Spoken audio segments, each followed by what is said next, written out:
سلااوتان لێبێت لە پرۆگرامێکی تری پلانی من لەگەڵتانم. ئەم جارە هاتوینێتە کەرکووک.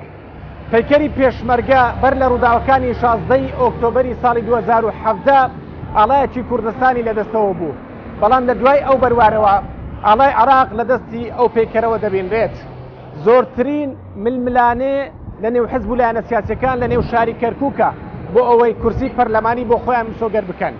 میوانی ئەم جارەی پلانی من شاخەوان عەبدوڵڵا کاندیدی پارتی دیموکراتی کوردستانە لە بازنەیەکی سنووری پارێزگای کەرکووک. بابزانین پلانی شاخەوان عەبدوڵڵا بۆ کەرکووک چییە و دواتر ڕوبەڕووی پرسیاری خەڵکی دەکەینەوە.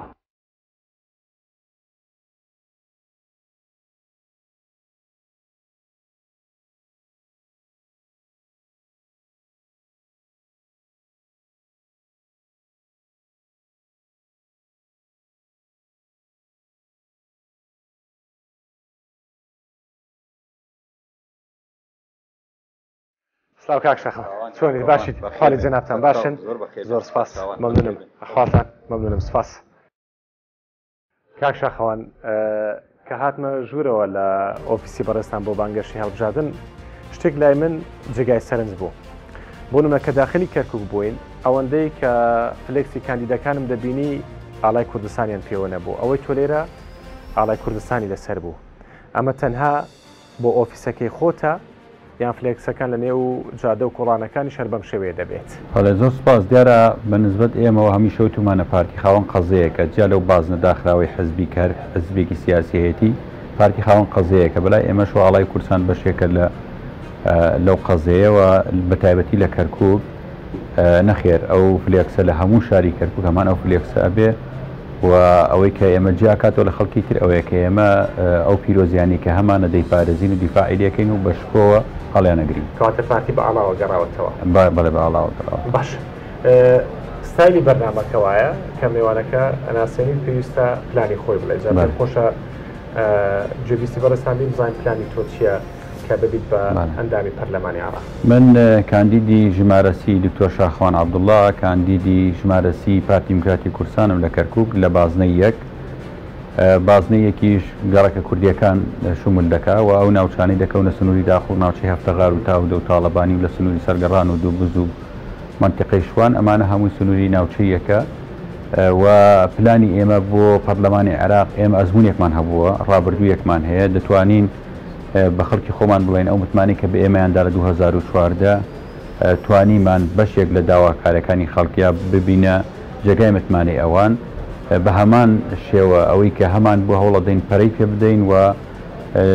ئەگەر متمانی خەڵکی بە شەرەفی کەرکووک و کورتپەروەری کەرکووک بەدەست بێنین لە خوری داهاتویش بتوانین خزمەتی زیاتری بکەین چونکە خەڵکی کەرکووک شایانی هەموو ڕێزە، خەڵکێکی قارەمان و بۆ وەفاشن. باش. پارتی دیموکراتی کوردستان لە هەڵبژاردنی 2018 بایکۆتی کرد، بەشدار نەبوو، بەڵام ئێستا بەشدارە. هۆکارەکەی چییە کە ئەو کات بایکۆتی کرد ئێستا بەشدارە؟ چی لە واقعی کەرکووک گۆڕاوە تاوەکو پارتی بێت بەشدار بێت؟ ئەوان بابەتێک هەیە پێ لەن شکۆ، پارتی هەمیشە شکۆی خۆی، شکۆی کادر و ئەندامان لاینگرانی پاراستووە. لە 2018 ئێمە ڕوبەڕبوونی چەکداری لە نێوان هێزەکانی ئێمە و سوپای عێراق و حەزی شعبی دروست بوو لە سنووری ئاڵتون کۆپی پردێ و ئەو کات ئەو داواکاریانی ئێمە ئەوە بوو کە ئێمە ناگەڕێنەوە کەرکووک وەکو خەڵک بەژێر دەسەی قبول ناکەین، دەبێ بارەگاکانمان بگەڕێتەوە، دەبێ خەڵکمان بگەڕێتەوە، دەبێ ڕێز لە ئیرادی خەڵکی ئێمە بگیرێت. ئەمانە ئەو کات نەبوو لە بەرەوەی کاتی نزیکی شەڕ بووە، ئەوان ئامادە نەبوون جێبەجێ بکەن، بۆ ئێمە تەسحیمان بە کاندیدەکانی خۆماندا، تەسحیمان بەوەدا کە پارتی کورسیەکانی لە بەغدا زیاد بکە، بەڵام ئامادە نەبوون تەنازول بکەین لە بەرامبەر ئەوەی کە واقع قبولکەین. و ئەگەر ئەو کاتە قبولمان کرا ئێستا و گۆڕانکاریانی ناو کەرکووک بەرەو ڕوودان گۆڕانکاریانە چین. ئێمە وەکو پارتی بڕیارماندا کە ئێمە قبول ناکەین خەڵکی تر بێ پاسوانی ئێمە بکە، ئەبێ هێزی خۆمان بێ هێزی کوردی و جەناب شتان بینیتان ئێمە ئەوەی کە لێرە هەم نووسینگەی من هەموو بارگانی تری ئێمە لێرە چەکداری خۆمانە بێ و هێزی خۆمانە بێ، بارگای خۆمان تەسلیم بە هیچ هێزێک ناکەین و جا لەوەش وتمانی ئێمە بارگاکانی خۆمان ئاڵای لەسەرە بێ، ئاڵای کوردستانی لەسەرە بێ و کۆمەڵێک بابەتی تر هەیە کە بڕیار وایە لە ئایندێکی زۆر نزیکە ئەو بەڵێنانەی کە دراوە بێمە جێبەجێ بکە و بەڵێنانە ئێمە ئەو داوانەی ئەو بەڵێنانە ئێمە خۆم بەشێک لە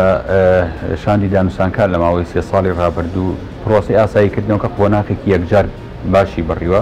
کۆمەڵێک پرسکە تایبەتە بەزەی کشتتوکاڵەکان ئەوە ڕزامەندی لایەنی نەیار کە پێشتەوان معارەز بن وەرمان کردووە بەڵام لە خولی داهاتوە بکرێتە بەرنامەی کار و بابەتی زەوی کشتتوکاڵەکان ها واتە زەوی کشتتوکاڵیانەیە بگارێتەوە بە خاوەن ئەسلەکانیان و هەموو ئەو داوایانەی کە هەبوو لە محکەمە ڕامان کرد ئێستا هیچ عارەبێک بۆی نییە لە محکەمە سکاڵە لەسەر کورد بکاوداوی زەویەکەی کە ئەومان ڕاگرت نەک هەرەوە بەڵکو هەوڵە بین بۆی لە ڕێگای دوو پرۆژە یاساکەیسە لە پەرلەمان هەیە بیگەڕێنەوە بە خاوەنەکانیان ئەوەی تریش کە هەیە بابەتی گەڕانەوەی بارگاکانی پارتی و حزبانی تش کە داگیر کرابوو هەمووی چۆڵ بکرێتەوە بۆ حزبەکان هەڵبژاردن ئەگەرێتەوە پارتی طبعا بە تاکید ئێمە کار بۆکەین پێش هەڵبژاردن بارگاکانمان بکرێتەوە و جا لە بارگاکان کار بۆش دەکەین ماڵی کۆمەڵێک لەبەر پرس و کادرانی ئێمە لێرە داگیر کراوە هەندێکی چۆڵ کراوە هەندێکیش ماوە چاوەڕی چۆڵکردنیانەکەش پارتی بۆچی بە دوو کاندید بەشداری کردووە هۆکارەکەی چێ حەجمی پارتی ئەوەندەی لە کەرکووک تاوان بێگومان نەخێر و پارتی دەتوانێت زیاد لە دوو کاندیدی سەر بخات ئەمە نەتیجەی ئەو متمانە بەخۆبوونەی ئێمە بۆ دەگەڕێتەوە کە بڕوامان بە قاعیدەی جەماوەری خۆمان هەیەوەکو پارتیکی سیاسی و بڕواشمان بە خەڵکی کەرکووکە خەڵکی دۆسۆزی کەرکووک جا لە پارتی دیموکراتی کوردستان خەڵکەکە متمانی بە پارتی هەیەوەکو ئەوەی ڕاستە لە چوارچێوەیەکی ڕێخستن لەگەڵ پارتیا کۆ نەبوونەتەوە بەڵام بڕوا متمانیان بە پارتی دیموکراتی کوردستان هەیە بۆیە ئەو دوو کاندیدەمان هەڵبژاردووە بەرنامەی ترمان هەیە پارتی هەمیشە حزبێکە خاوەن استراتیژیە و بەرنامەی بۆ ئایندە هەیە ئەمەی کە هەیە ئێمە لە دوای انتخاباتەکان بە خەڵکی ڕاگەین کە بۆچی ئێمە دوو کاندیدمان هەبووە باش لەم خولەی ئێستای پەرلەمانی عێراقا 6 پەرلەمانتاریان هی کەرکووکە خەڵک گلەی و گازندەی ئەوەی دەکرد کە نەیانتوانیەوە وەکو پێویست خزمەتی هاوڵاتیانی کورد لە شاری کەرکووکە بکەن بە 6 پەرلەمانتار ئەمە نەکرێت بە دوو پەرلەمانتار دەتوان ئەمە بکەن طبعا پەرلەمانتار دوو مەهامی سەرەکی هەیە بابەتی چاودێری و تەشریعە ئەم دوو مەهامی سەرەکی پەرلەمانە لە پاڵ ئەمە پەرلەمانتار دەتوانێت ڕێگری بکات لە بەردەم ئەو تاوانانەی بەرامبەر بەو شەریحەکێک کە نوێنەری ئەوانن لێرە لەگەڵ هەڵبژاردننی 2010 کۆمەڵێک تعدا لە خەڵکی ئێمە کراوە بێبەش کراوە لە دامەزراندن بابەتی نەبوونی خزمەت گوزاری دزین و گواستنەوەی خزمەت گوزاری گەڕەکە کوردیەکانی شۆرجە و ڕەحیماوە بارودخانی و پەنجعلی کە خاوەن قوربانیەکی زۆرن بۆ ئەو گەڕەکانی کە لە ماوەی ڕابردووە دەستیان هەبووە لە خوێنی خەڵکی ئێمە وەکو حەویجە و ڕەشاد و ڕیاز ئەمانە دەبوو ڕێگر بوونایە لە بەردەمی و نەهێڵن ئەندام پەرلەمان لە بەردەم بوشتەیە ئەوە تا بۆ خۆی کار بکە بۆ وەرژەندی شخصی خۆی کە ئەوەی کرد ناتوانێت خزمەتی خەڵکەیە ئەوە تا دەبێت خزمەتی خەڵکەکەی خۆی بکە و هەموو قوربانی بدا بۆ ئەوی کە ڕێگر بێ لە بەردەم ئەو تاوانانی بەرامبەر بە خەڵکی خۆیەکەی لەسەر ژمارە ئێمە تەجروبەمان هەیە پەرلەمانتارێک زۆر جا فراکسیۆنە بینی پەرلەمانتارێکی ئەتوانێت بە قەدە پەرلەمانتاری ئەکتیڤ ئەمێنێتەوە سەر پەرلەمانتارەکە چەند ئەو بەڵێنانی داوە بە خەڵک چەند ئەو سوێندەی خواردوێتی کە نوێنەرێکی ڕاستەقینە ئەوان بێ جێبەجێ دەتوان ئەو واقعی کە ئێستا لە کەرکووکەیە بیگۆڕن ئەزانی بەشێک لە واقع پەیوەندی بە گفتوگۆی لایەنە سیاسەکان هەیە لایەنە سیاسەکان بەشێکن لە گفتوانەوە خۆشم بەشێکم لەو گفتوگویانە بەڵام بەڵێنی ئەوە دەین کە بەشێکی سەر ئایدی پەرلەمانتارانە کە بابەتی بوجە دابینکردنی بوچە و بابەتی دامەزراندن و ڕێژەی کورد لە استحقاقاتی خۆی لە دامەزراندن ئەمانە کۆمەڵێک پرسن کە پەرلەمانتار دەتوانێت کاری لەسەر بکەوە جێبەجێ لە ماوەی ئەم چەند ڕۆژەی ڕابردووە کادیرێکی پارتی دیموکراتی کوردستان ئەگەر هەڵە نەبم لە سەرگەڕان دەستگیر کرابوو توێنێ باشە چ بەڵێنێک دەدەن یاخود چ گەرنتێک بە دەنگدەرانتان دەدەن کە دەنگتان پێ بدەن و سەلامەتیش بێت دەڵان چۆن دوێنێ ئەوژانیان پارێزراوان چۆن دوێنێ هەموو لایەنی سیاسی و ئەمنیاتنە سەرخەت و ئاگادارمان کردنەوە کە قبولی و بابەتانە ناکەین و لە ماوەی یەک کاتژمێرە ئەو کادری خۆمان سەربەرزانە ئازاد کردووە بەبێ ئەوەی کە یەکێک بتوانێت قسەیەکی پێ بڵێ و لە بەرامبەری شاسکاڵای یاساییمان لەسەر ئەو جیاتە تۆمار کرد بە هەمان نەفەس ئەڵێن هەر کادری کێمە تعدای لێ بکرێ هەمان ئەوەی کە بۆ کادری خۆمان کردمان و ئازادمان کرد بەرامبەرێکین و ڕێگری شەبین لە بەردەم هەر تعدای لە کادر و ئەندام و لایەنگرانی ئێمە بکرێت ئەوەی کە ئەکرێ بەرامبەریان تەقبول نەکردنی ئەو خەڵکە شۆبینێ بەوەی کە پارتی دێتەوە دایان حەزبی لێ بەڵام کابینی پارتی هاتووەتەوە جۆرە شۆژانێکیان پێوە دیارەوە دەبێت ئەوە قبول بکەن ئەوان پارتی دێتەوە و پارتی خاوەندارەتی ئەم شاراکە باش کەرکووک دابەشکراوەتە سەر سێ بازنەی هەڵبژاردن باشە بازنەی 1 و 2 و 3 بازنەی 1 زیاتریان کوردن کە 5 کورسی بۆ دانراوە بەڵام پرسیارەکە ئەوەیە بۆچی لە بازنەی دوو کە تاڕادەیەک شەڕێکی نەتەوەییە هەماهەنگ نەبوون لەگەڵ لایەنەکانی دیکە بۆی هیچ نەبێت دوو کاندیدتان هەبێت ئەو هەموو کاندیدە نەبێت و دەنگتان بە فێڕۆ نەچێت بۆچی هەماهەنگیەک نەبوو. طبعا هەر لە سەرەتاوە جناب تەزانی ئێمەوەکو کەرکووک ڕەتی ئەو یاسایەمان کە تەعدایەکی گەورە لە کورد کراوە بازنەی یەک دەبوو بەپێی هەموو پێوەرێک 6 نوێنەری هەبووە یەکێک لە بازنەی یەک وەرگیراوەتەوە دیراوەتە بازنی حەویجە ئێستا مەقعد لە حەویجە 90,000 لا ئێمە 138,000 کە یەک مەقعد ئێمەکە مەقعدونیوەکی ئەوان دەبوو 6 لێ زانن بکرێت بۆ کورد دوجار ئەوەکانی ئێمە لە بەغدا بمێنە ئەممان قبول ناکرد پێش دەنجی بەو یاسا ئێمە پارتی وەکو مجمل دەنگی بە خۆش یاساکارەوە و لە جزئیات جەناب حوسێن بەیانەمەمان هەبوو هەر لە کاتی خۆی ڕەتیشمان کردەوە بەڵام کە بووە ئێستاشە بێ هەڵ بدەین ئەو پێنجەی کورد پارێزراو بێ وە لە بازنەی دوێش هەڵ بدەین 2 بۆ 3 کورسی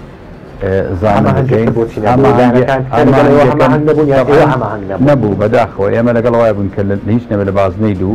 لە بازنەی دوو سپۆرمات و لەمانە لەو ناوچانی کە کورد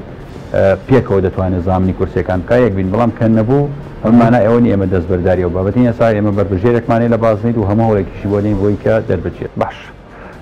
ئەمێ باس لە بابەتێکی تر بکەم ئەوش زۆر زار دەوتێت ئەو ڕەوشەی بەسەر کەرکووک هاتووە باشە هۆکارێکی ڕیفراندۆم بووە ڕیفراندۆم هۆکاری ئەو ڕەوشە بووە یان هۆکاری تر هەن نەخێت بە تاکی دەگە ڕیفراندۆم ئەو جار نەکرای لە کەرکووک هەر دەکرات جەناب تەزانی بەیاننامەی مالیکیە بوو لە 21 ئۆکتۆبری 2016 کە دەبێ هێزەکانی پێشمەرگە نەمێن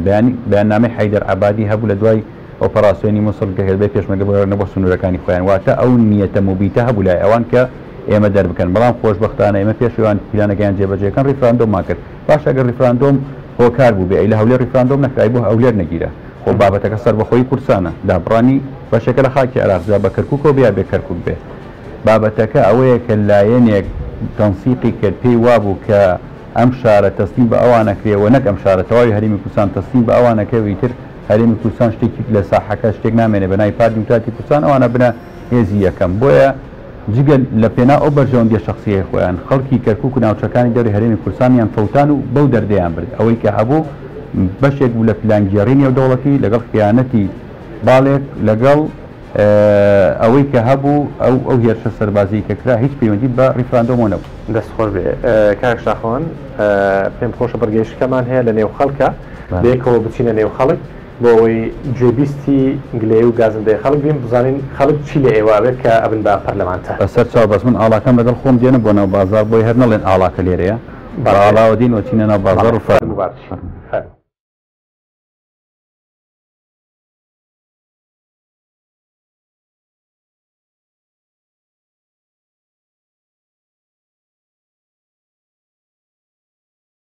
ئێمەمڕۆ لە کەرکووچی بەڵێ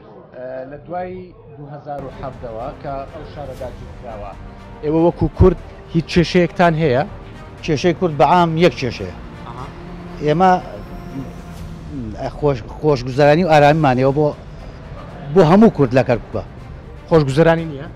ئیسە نە هۆکارەکەی چییە؟ وەڵا هۆکارەکەیەوە ئەگە کورد یەک دەست نەبێ قەت خۆشگوزەرانی نابێ ئەمە کوردی مختصەبێ و ئێمەش دوعای تەمە درێژیان بۆکەین دوعاکەین یەک دەست و یەک هەڵوێز بن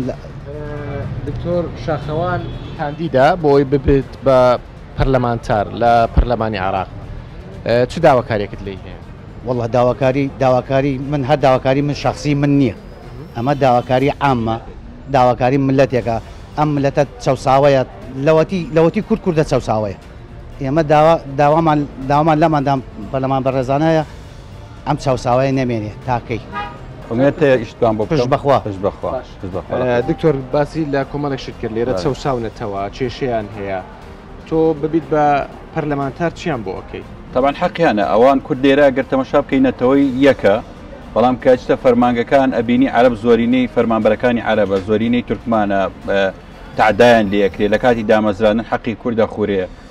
و ئەو فرامۆشکردەی کورد دەبێت کۆتایی پێبێ بەڕاستی ینی تۆ سێت کامڕۆ کورد نەتەوەی یەکەمە لەم شارە قاید عملیات عەرەبە استخبارات عەرەبە مخابرات عەرەبە دەستگا ئەمنیەکان عەرەبە ئەم بابەتەمان نەک لێرە لە بەغا باس کردو لە ماوەی 2 ساڵ لە مفاوەزاتەکان بە ئامادەبوونی سەرۆکی نێردەی نەتەوەی گرتوەکان کۆتایی پێدێن ئێمە پێشتر لە بەغدا بووینە ینی زۆر جار باسمان لەوە کردووە پەرلەمانتاری بە زۆری ژمارە نییە کام پەرلەمانتار ئەتوانێت ئیش بکاونێ نەرایەتێکی ڕاستەقینە بکە کام پەرلەمانتار ئەتوانێت دەنگی خەڵک نەفرۆشێ بە بەنزیخانە و بە پرۆژە و بەچی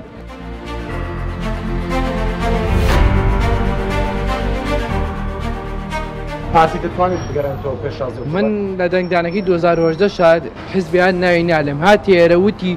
شوشەکە بشکێوە خۆی ناگەڕە وتم شوشەکە ئەشیە ئەوەی دروستی کەدا باگەی دروستێکە ئەگەر پارتیش نێکا بێەوە ناکرێ چاوەڕێ شتێک گەورەترمانەگەر لە پارتی بەڕاستی بەس پارتی ساتۆ بەهێزێکی هەر ئاڵاکان خۆی ئەمەیەک لەسەر ئەوەی کورد لە بەیانی ئەزانی پارتی چی کرا لە بەیانی ئەوە ئەزانی پارتی چی کرد ئێمە وتمان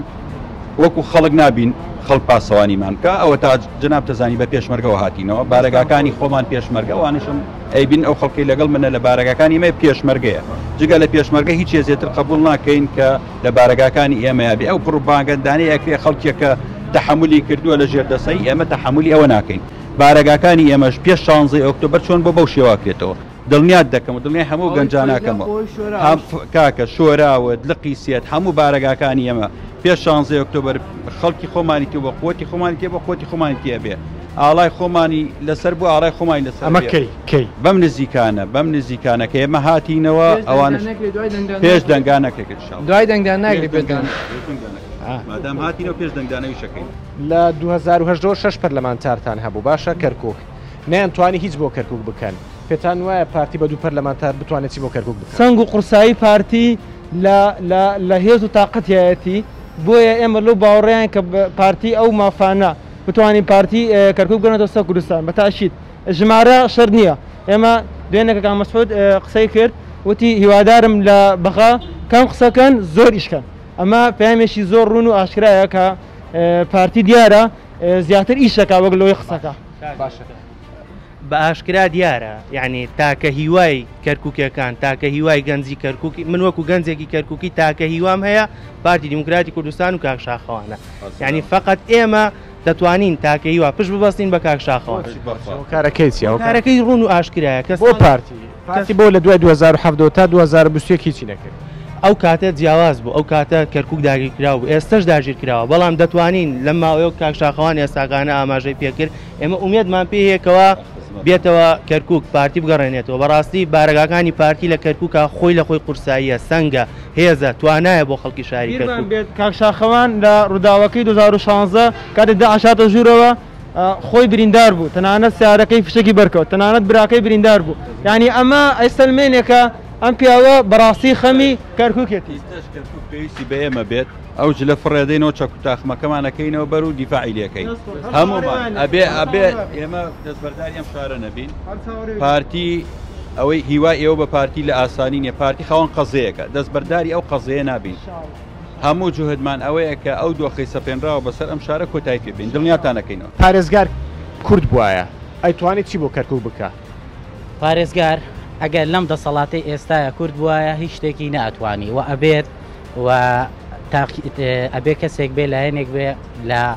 ریزی خیانەتکارانی ئەوەی کام شاریان والێ کرد یعنی پڕە دەستان خۆش بێ ئینشاءالله ئەوەی بۆمان بکرێ ئەوەی کە کردومانە واجبمان بووە و ئەیکەین و بەردەوامی شەبین ئەو دۆخە بە هەموو داواکاریمان لە جەناب تێ چۆن 4 ساڵی ڕابردوو لە پەرلەمانی عێراق کارت کردووە لەسەر مافەکانی گەلی کورد و لەسەر مافەکانی هاوڵاتیانی شاری کەرکک ئەم 4 ساڵی ئیشەڵا کە جەنابەت دەرچوویت بە هەمان شێواز و بە هەمان کار ئیشەکانت بکەیت و پشتگیری ئەم شارە بکەیت داواکارەکانی ئەو تا چەند لە بەرچاوەگریت طبعاً داواکارێکە ئەزانی ئێمە لە بەغدا کۆمەڵێک پرسمان هەیە کۆمەڵێ وەرە برە با تێتانگەێن لە بەغدا کۆمەڵێک کێشەمان هەیە یەکێک لەو کێشانە بابەتی خاکە کە لەوێ ئاماژەمان پێدا ئەوە بابەتێکی زۆر گەورەیە دوو ئەو نەعەدالەتی کە هەیە لە دامەزراوەکانی دەوڵەتەوە بکەین چاکی بکەینەوە ینی ناکرێتەوە 100 دەرەجەی وەزیفی دی ئەگەر بە قانون بێ دەبێت 50 بدرێتە گەنجەکانی ئەمە ئەوکانی تر دابەشی سەرنەتەوەکان بکرێت نەک 50 کە 56یان پێ نادرێت ئەم نەعەدالەتی بەس بە پارتی ڕاگیریەوە ئێمە قبول ناکەین تا ئێمە لە بەغدا بووین ینی خەڵکی بڵێ ڕەنگەوە کاتێ لە بەغدا بوونە کورد حاکم بۆ نەخێر ئێمە هەندێک ئیشمان کرد لە دوای 16 ئۆکتۆبەر منە تا مانگی 2018 نام پەرلەمان بووم لە مانگی 12 بڕیارێکم لە وەزارەتی کشتتوکاڵ هێنا کە نابێت زەویەکانی کورد بدرێت عەرەبەکان لە دوای 16 ئۆکتۆبەر ئەفسەرەکانی کورد کە ویستیان تعدایان لێ بکەن گەڕاندیانمانەوە بۆ ناو شار و بۆ سەر مەلەفەکانی خۆیان و ئەوەشی لەسەریان خزمەتانەکەم خزمەتانەکەم بۆ ئێستا دوو بەڵێ ئێستا دوو بابەتی ماندینە بنبرا باشن ئەحواڵتان باش باو گەنجانە سەرچاوە تۆکو گەنجێک لە شاری کەرکووک وەکو کوردێک لە نێو دام و دەستگاکان کارت بە ئاسایی دەڕوات ناوەڵا خۆ جیاوازی پێکری تورکمان و عرب زیاتر یانی دەستیان ڕۆ لە کورد ئەوەی کورد بە حسابی بۆ ناکرێت لێرە لە دوای 2017 بەتایبەتی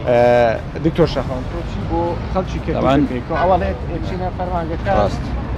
حساب بۆ کورد ناکرێت تورکمان و عرب زیاتر کاریان ڕاییەکرێت تەوان ئێمە دوو مەلەف لە بەغدا باسمان کردووە ماوەی 2 ساڵە خەریکی مفاوەزاتی مەلەفی مەلەفی ئیداریە کە چۆن ڕاستی بکەینەوە هەڵانی کە کراوە مەلەفی ئەمنیش ئەوەیە کە مەلەفی ئەمنی بدرێتە دەست ئەم شارە ئێمە دژی هیچ پێکاتەیەک نیمان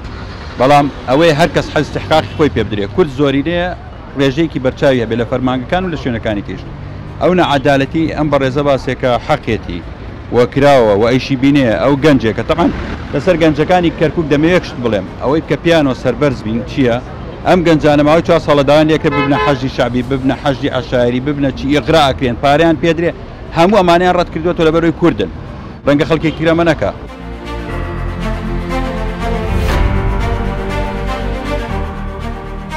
شاخەوان عەبدوڵڵا بۆچی کارەکات بۆ ئەوە جیرفانی خۆی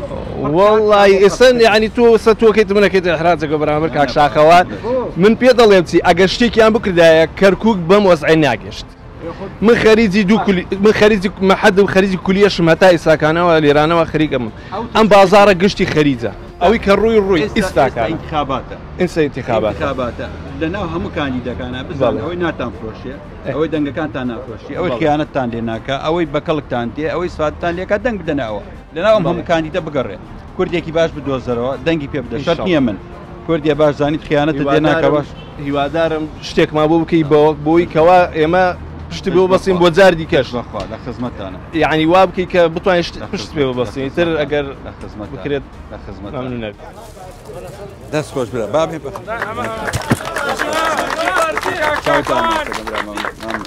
سەلامەت برە چاوتان ناچێتە مەمنون برە زۆر سوپاس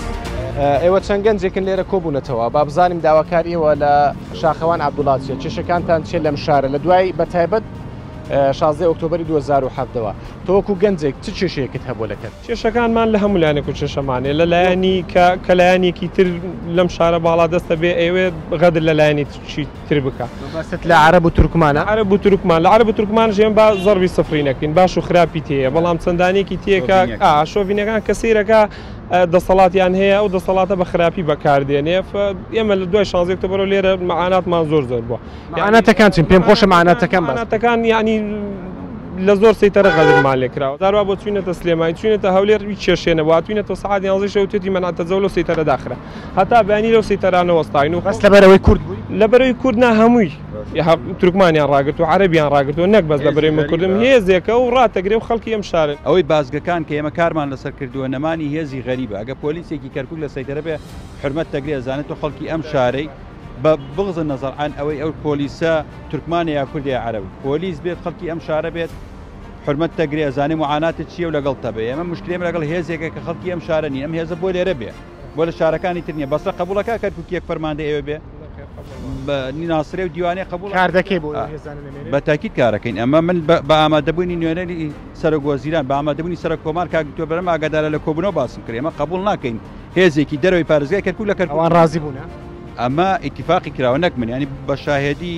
هەموو ئەوانە تورکمان و عەرەبیش لەگەڵ ئێمە متفقن کە دەبێ مەلەفی ئەمنی بە کەرکووکی بدرێتەوە تەوقیعیشان کرد خۆمان خەڵکی شۆرجین کە لە شۆرجە دەرچوینە دەوروبەر بێژمان هەمووی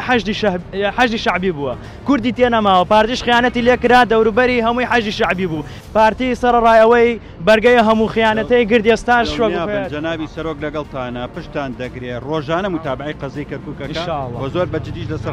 هیوامان پێێتەوە بۆ گەنجی کەرکووک خێراتنەوەی کاک شاخەوانەکەین لە 2017ەوە لە 16 ئۆکتۆبرەوە ئەڵێن کوردێتەوە دیارە بە تەنها و تەنها پارتی کووردە کوردی بۆچی تەنها پارتی کووردە ئاگەناوچی تەنابێتەوە پارتی مافەزبەکانی تریش لێرە بوو حیزبەکان تر لێرە بوون بەڵام بەس پارتییانە بۆ بەس کوردێتەوە یعنی بەس پارتی کووردە پارتی دێتەوە لە کوردەکە پارتی دێتەوە کەرکووک گەڕێنەوە سەر کوردستان وەڵڵا برا پێش 16 ئۆکتۆبر کەرکووکە کە بەدەست پارتیەوە بوو کە پارتی لەم شارە بوو 16 ئۆکتۆبر چیان بۆ چیان کرد اینجا چیان نەکرد بوو لە دوای 16 ئۆکتۆبەر سێکە چی کراوە پێش 16 ئۆکتۆبەر سێکە کورد چۆن بوو لەم شارە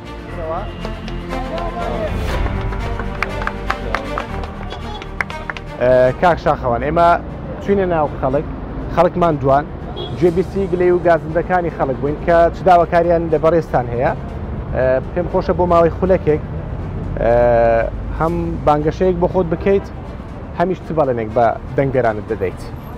دیارە من دکتۆر شاخەوان عەبدوڵڵام دکتۆرام هەیە لە یاساوە بەکارێژمێ لە علومی سەربازی ئێمە کاندیدی بربژێری پارتی دیموکراتی کوردستانی لە ناو شاری کەرکووک و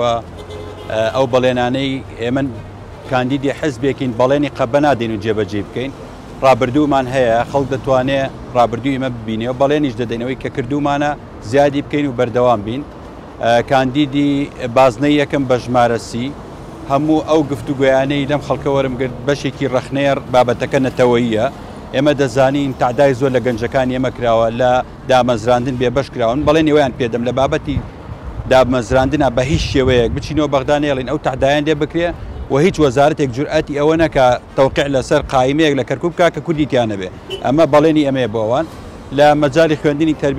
تربیەی کوردیا گرفتمان هەیە کاریان بۆکەین وار هەفتەی ڕابردوو لەگەڵ بەڕێز وەزیری تربیە بۆ کە جەنابێن هەماهەنگە لەگەڵ وەزیری پەروەردەی عێراق کە گرفتیەکەی لە بابەتی گرێبەستەکان قسەم کردووە و هاتوونێتە سەر خەت لەسەر بابەتش هەرچی بۆمان بکرێ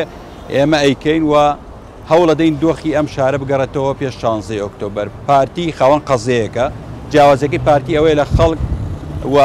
نێرانی پارتیش تێڕوانیان وە پارتی و کوێزێکی سیاسی نییە لەوە گەورەترە کە ئازانن پارتی زۆر سوپاس خاوەن قەزەیەکی گەورەیە و ئەو ئەرکەب گەورەی لەسەر پارتیە بتوانین لە ئاست بەرپرسیارەتی بین و لە ئاست طموحیە و خەڵکە بین بەڵێنمان لە شاخەوان عەبدوڵڵا کاندیدی پارتی دیموکراتی کوردستان لە بازنەیەکی کەرکووک وەرگرت کۆمەڵێک بەڵێنی بە خەڵکی کەرکووکدا با بزانین ئەگەر دەچوو بۆ پەرلەمانتار تا چەند کار لەسەر ئەو بەڵێنانە دەکات کە بە خەڵکی کەرکووکی داوە وەک لە بەرنامەکانی تریش ئاماژەم بۆ کردووە ئەو کاندیدانێک کە من وەرم گرتوون و بەڵێنم لێ وەرگرتوون دڵنیا بن ڕۆژێک لە ڕۆژان ئەگەر میێوانی من بێ لە کوردستان 24 هەمان پرسیارەکانی ئاراستە دەکەمەوە تا چەند توانیویەتی بەڵێنەکانی خۆی لە بەرامبەر خەڵکی جێبەجێ کردووە بە تایبەتیش بۆ شاخەوان عەبدوڵڵا تا چەند بەڵێنەکانی بەرامبەر بە خەڵکی کەرکووک جێبەجێ کردووە تا بەرنامەیەکی تر و کاندیدێکی تر هەر لە خۆشیدا بن.